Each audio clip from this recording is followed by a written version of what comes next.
like we talked about a little bit, stem cells, it's kind of new here in the States. It's gaining traction. We've got lots of research from around the world for Yeah. many, many years that have been success. I told you I have a friend that like left the country and got it, and that's when Yeah. he first told me to think about it. What are so we are very Western traditional medicine in this Yep. country.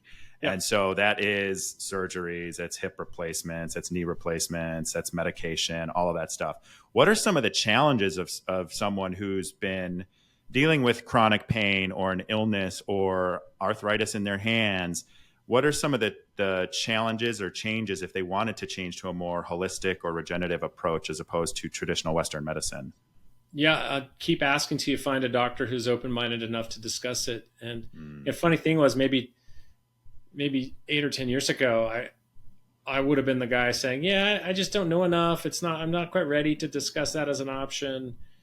I wasn't against it or not open-minded to it. It wasn't part of my training. It wasn't part of my re-education every year until I sought it out. Until patients said, "Come on, doc, I'm not ready for surgery. What else you got? How about stem cells?" I finally went back and just pushed myself and went to different courses and went to different training every year and got retrained and got excited about it. And now it's almost all I do.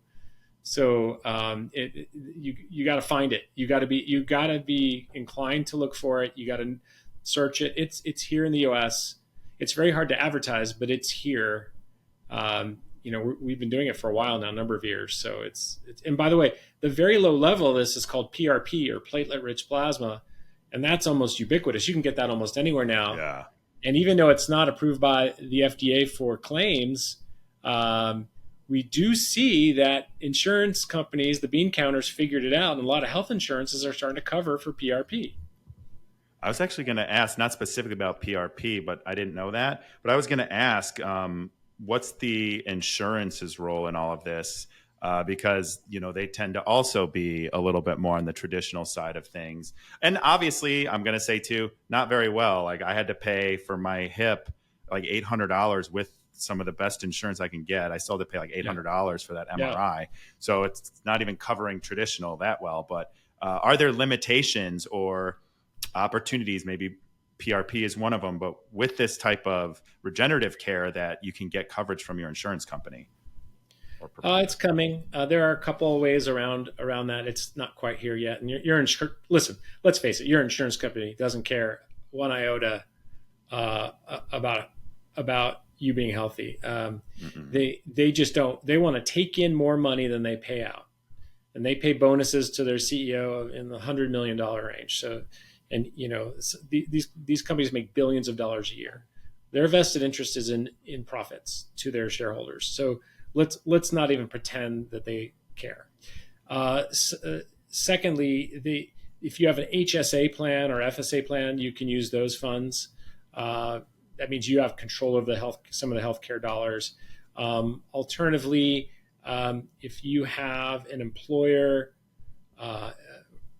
employer-based plan where your employer actually insures the people, even though they hire a third party to ruin it, if you complain enough to HR and say, I need this covered, with the right squeaky wheel, you can get it covered.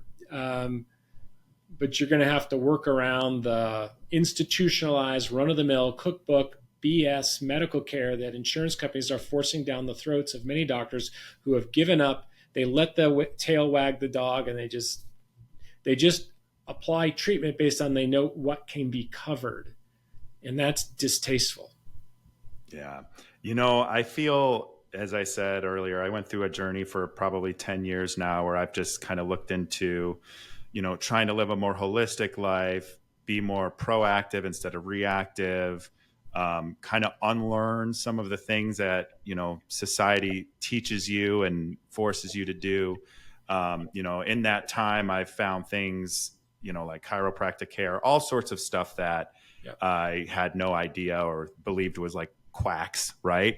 Yeah. And one of the things that I find, and you're right about this, one thing that I find frustrating about doctors, and not obviously all of them, but some of them, is that, and I even say I don't even have a primary care physician anymore because I haven't found someone that I trust that isn't going to fit me into whatever box to get insurance to approve it or get, whatever for, medical kickbacks, medicine kickbacks, whatever that is. So I know I'm probably in the minority on that, but I think a lot of people do wonder when they go for care, what is it that, like, how can you tell if a doctor's really trying to help you heal or get better, or if they're trying to make sure, your insurance is going to cover it so that they get paid, which is also fair. But is there advice that you would give people to like kind of uncover that and make sure that they're actually getting better health outcomes? I don't know. The insurance thing is almost a conflict of interest, right? So Yeah. I think that you just need to ask the doctor about all options. Do your homework first, and if they don't give you all options, go, hey, what about these three you haven't mentioned? You haven't mentioned chiropractic. You haven't mentioned acupuncture. You haven't mentioned different type of supplements. You haven't mentioned stem cells, and see what their answer. If their answer is, you're right, I haven't, and I just don't know enough. Let's go talk to some people. Why don't you go see those people and let's see what they say? Or if they shut you down. If they shut you down, you shouldn't be there, right? That's wrong. That's not a doctor-patient relationship. And honestly, a lot of this comes from the inbred training. I was trained by professors 20 years ago who were trained by professors 20 years earlier. And when I every now and then I talk to one of those grandfather professors, I notice we're not doing anything differently, at least in the spine surgery realm, than they were doing. Yeah, we might have a new tool, a new gizmo, but it's the same thing. We're really doing it. Nothing's changing fast enough. Yet I'd say drugs change faster than surgery. And people say, oh, robotic surgery, all this stuff. Robotic surgery is still surgery. It's doing the same thing. It might be doing it a little more precision or something like that. But, I don't think we're moving fast enough. So if you really want to find a good primary care doctor, I would interview a functional medical doctor or a naturopath and a medical doctor of some kind, whether it's an MD or DO, and see who's open-minded to more natural and newer alternatives, not just good old medicine and surgery. Thank you for listening to this clip from the full episode of Eyes Wide Open. Please like and subscribe for daily clips and new episodes that drop every Tuesday. I appreciate you.